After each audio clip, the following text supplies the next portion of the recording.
por que o sistema tanto quer a atenção das nossas crianças? Por que tantos adolescentes preferem o mundo virtual do que o real? Porque lá eles sentem que têm o controle e aqui tudo parece mais difícil?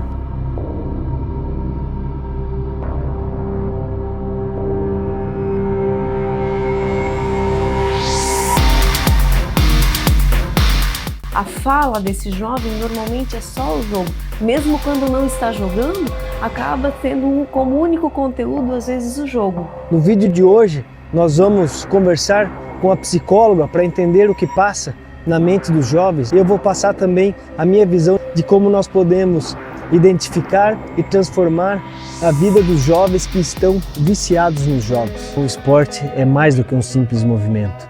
O esporte é cura, é conexão, é prevenção, é evolução. É uma educação integral do corpo, da mente e da alma.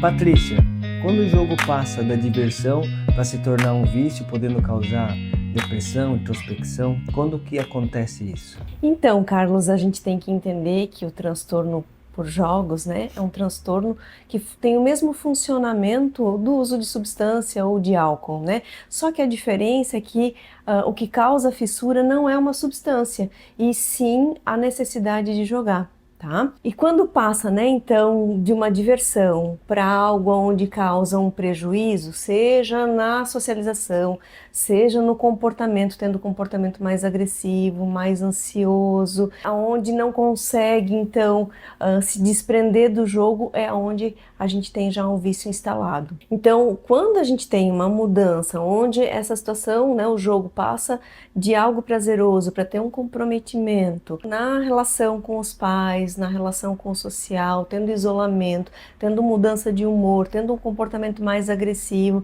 aonde não consegue ter pensamentos para além dos jogos, né? Aonde então acaba tendo um comprometimento no social, no emocional, no físico também, tá? Tendo prejuízo também na saúde física. 9 em cada 10 adolescentes de 13 a 18 anos jogam regularmente e 1 a cada 5 jovens apresentam sintomas de vícios. Esse é um dado da Organização Mundial da Saúde e é essa a realidade, os parques vazios. E quais são os impactos que eles têm nos estudos, no trabalho, na socialização, com os amigos, com os familiares? O impacto, ele vai em várias áreas, né, da vida da pessoa.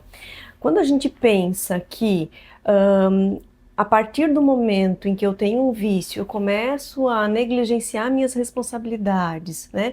No caso dos jogos, para estar jogando o tempo inteiro, né? Eu vou fazer um movimento de isolamento, né? Então isso impacta de ordem social, né? No convívio social. Além disso, o próprio jogo acaba muitas vezes gerando muito mais sintomas ou intensificando quando já se tem um quadro ansioso ou depressivo, acaba intensificando. Porque quando a gente pensa em recuperação de um quadro ansioso ou depressivo, existem algumas coisas que a gente precisa fazer que não é só a terapia e não é só a busca por um tratamento até medicamentoso, mas também ir para esse social, fazer atividade física pode ajudar. Então, quando a gente fala de um vício por jogos, quando já se tem um comportamento ou um transtorno já instalado, dificulta numa recuperação também. E a gente tem que entender que muitas vezes o vício por jogo ele vem, né, por conta já de ter um quadro ansioso ou depressivo, então ele vem de encontro, né, porque ajuda a me isolar, ajuda eu não ter que ir para esse social, mas também o próprio jogo pode gerar também um transtorno, né? Então o impacto é de ordem social, porque eu acabo me isolando, eu acabo ficando, né, tendo mais comportamentos como irritabilidade, como mudanças de humor. Pensando na questão social, né, e por ter a fissura, né, nos jogos, eu muitas vezes acabo deixando de estar, né, com a minha família para estar jogando. O Brasil é o terceiro maior mercado gamer do mundo. Isso é muito bom, porque estimula a economia. Mas o que ninguém fala é que por trás disso, o Brasil é um dos países que mais tem jovens ansiosos no mundo. E esses jovens ansiosos muitas vezes não conversam com seus pais, não conversam com sua família. E 71% dos pais não sabem o tanto de tempo que o seu filho passa jogando, o tanto de tempo que seu filho passa na frente das telas. Um dos prejuízos que se tem é o controle. Eu não consigo controlar o tempo em que eu vou estar nos jogos. Então, consequentemente, eu acabo tendo um comprometimento nesse meio social, não indo para fazer atividades, não participando das atividades da própria família. Justamente por eu ter que estar o tempo inteiro, né, jogando, ou ter essa necessidade de estar o tempo inteiro jogando, eu acabo deixando as minhas responsabilidades, tanto acadêmica como também de ordem organizacional, para trás, de lado. Além disso, também tem um comprometimento de ordem física, não é só no emocional que acaba pesando, porque quando eu acabo, né, tendo vício em jogos, muitas vezes eu também tenho, né, um prejuízo no corpo, como obesidade, né, como dores no corpo, então também tem um prejuízo no próprio corpo físico. Os malefícios de um jovem que só está nos jogos podem ser déficit de atenção, queda de até 20% na capacidade de concentração prolongada, piora na qualidade do sono em até 40% e aumentando a obesidade e sedentarismo acarreta todo o malefício físico que a gente sabe que o sedentarismo causa. E como os pais podem identificar e como eles devem agir após eles identificar, como eles devem agir com seus filhos? Quando percebem uma perda de controle, não conseguem mais administrar o tempo de jogo, tá? Esse é um dos primeiros fatores. O segundo fator, quando tem então essa mudança de humor, né? Quando tem uma irritabilidade, às vezes um comportamento mais de isolamento, um comportamento mais ansioso. Quando começa a ter um impacto nas atividades físicas, então não consegue mais dar conta, né, dos seus afazeres, quando não consegue mais estudar ou quando não consegue mais estar no trabalho, né? Quando tem um aumento do pensamento, a fala desse jovem normalmente é só o jogo. Mesmo quando não está jogando, acaba tendo como único conteúdo, às vezes, o jogo. O isolamento social, né, também é um dos maiores comprometimentos e uma das maiores percepções que o pai acaba tendo, ou a mãe acaba tendo, onde até convida esse jovem para estar saindo, onde convida para fazer outras atividades e esse jovem acaba priorizando só o jogo. O sono, né, também é um medidor, então passa a noite ou acaba virando noite jogando, né, tendo como queixa também dores de cabeça, a falta de concentração em outras atividades. Um outro fator que também é importante para identificar é a negligência com relação à saúde e também à higiene pessoal. Isso acontece muito, muitas vezes passam dias sem tomar banho, tá? Sério? Sério. Porque fica só no jogo. Uhum. Eu não sou pai, não tenho filho, mas eu sou filho. A minha infância foi regada de atividade física, foi com muito estímulo ao esporte. Se eu não gostava de um esporte, eu podia escolher outro.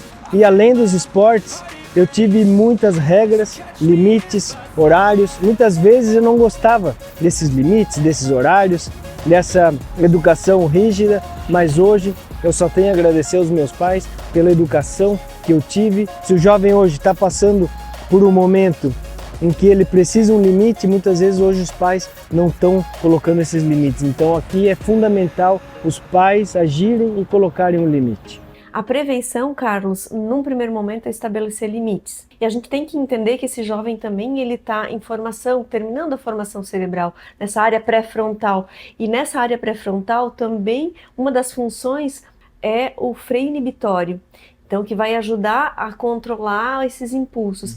E o jovem ainda não tem isso, né, terminado de se formar. Tá? Por isso que ele sempre testa o limite. Existe uma imaturidade cerebral aí. Tá? E a gente conclui esse desenvolvimento, essa maturação lá por volta dos 24, 25 anos. Então esse jovem, sim, ele ainda não consegue frear e cabe aos pais fazer esse freio. Uma outra forma de ajudar esse jovem é buscar ter atividades alternativas, né? Buscar ter momentos de lazer, buscar ter momentos em conjunto, delegar também tarefas, né? Buscar ter momentos de fazer atividade física. O esporte, nesse sentido, ele pode contribuir muito, até porque se a gente pensar, né, um dos prejuízos também é na saúde física, então o esporte ele vem de encontro, não só com a saúde física, mas também ele é extremamente importante na saúde emocional dos nossos filhos. Olha só essa quadra de areia, ninguém utilizando, disponível aqui para os moradores desse bairro, ninguém utilizando. Isso alguns anos atrás estava sempre cheio. Como ajudar os seus filhos a trocar o game pelo movimento? Vamos criar um plano prático. Primeiro, crie metas semanais de 3 treinos. 2 treinos podem ser individual e 1 treino coletivo. Segundo, crie desafios. De que forma? Se o seu filho foi todos os dias no treino, ou se ele ficou 2, 3 dias sem jogar o game, você pode recompensar ele com uma noite de cinema, um passeio especial, algo especial que ele queira. Então, promover esse desafio. Terceiro, se torne um exemplo. Se você ficar muito na tela, muito no celular, muito vendo séries, seu filho vai pegar esse hábito de você e também vai entender que ele deve ficar na tela. Então, torne-se o exemplo para o seu filho. E o quarto, ajude o seu filho a encontrar o esporte que ele gosta. Se ele começou no futebol e não está se sentindo bem, não está gostando, troque, coloque no vôlei. Se ele não está gostando do vôlei, troque, coloque no basquete. E não cobre ele como se ele fosse um atleta profissional. Nessa idade, o jovem, quanto mais esportes praticar, melhor. Nessa idade, quanto mais estímulos diferentes tiver, melhor para a sua formação física, cognitiva e social. Uma outra dica, né, é o suporte emocional, sem julgamento, né, sem crítica, mas também acolher esse filho, buscar entender se a busca pelos jogos é de ordem também emocional, se tem algum transtorno ali envolvido. Então ter conversas com esse filho, orientar.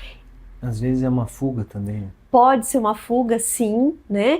E muitas vezes há necessidade de a gente buscar também um profissional para estar auxiliando esse jovem, tá? Grupos de apoio também nesse sentido é extremamente importante. E vocês, psicólogos, também. Sim, com certeza. Mas quando se trata dos nossos jovens, das nossas crianças, a atividade física proporciona uma interação gigantesca, uma conexão gigantesca, um benefício gigantesco. Então, se a gente puder proporcionar para os jovens esse momento de esporte e lazer, nem que seja uma vez por semana, um esporte coletivo, e mais 2 vezes por semana, algum outro tipo de treinamento, só tem benefício para os nossos jovens, para as nossas crianças. Mas por que, afinal, o sistema quer tanto que as crianças vivam dentro dos games em vez de viverem a vida real? A resposta pode ser incômoda, mas ela é clara. Eles querem dinheiro, distração e controle. A indústria dos games fatura mais que a indústria do cinema e da música juntos. Então, cada minuto que o jovem e a criança passam conectadas é um cifrão que está rodando para eles. E elas não consomem só os produtos dos games, elas consomem ideias, normas, valores. O sistema precisa para manter as mentes ocupadas, distraídas e obedientes, sendo pessoas fáceis de serem manipuladas. A criança que vive mais nas telas dos games do que aqui na vida real, ela é mais consumista, mais impulsiva, menos questionadora e menos empática. O problema aqui não é a tecnologia, mas sim como ela está sendo utilizada pelos nossos jovens. A inteligência artificial está aqui para provar isso. O que era antes ferramentas de cientistas, pesquisadores, hoje está dentro do nosso bolso, em celulares, nos nossos computadores. Então, é a forma em que nós utilizamos essa tecnologia. Elas podem ser utilizadas para criar projetos, criar negócios, programar aplicativos, escrever livros, das mais diversas formas para agregar e somar na nossa vida. O que determina esse caminho é a pergunta que é feita para ela. Em vez de você perguntar qual o próximo jogo devo comprar, você deve perguntar: que negócio eu posso criar para estar melhorando a minha vida e a vida dos próximos? A inteligência artificial com certeza vai te ajudar nesse aspecto. E se em vez de ser apenas um jogador, o jovem se tornasse o criador da própria vida. O futuro pertence para quem souber equilibrar o digital com o real. A quem conseguir levantar da cadeira, sair de casa, sentir adrenalina, sentir o vento no rosto, errar e crescer com os erros da vida. Esse é o momento em que o jovem, em que você vira o jogo. E você vai ser apenas um jogador ou vai criar a sua vida? Paz.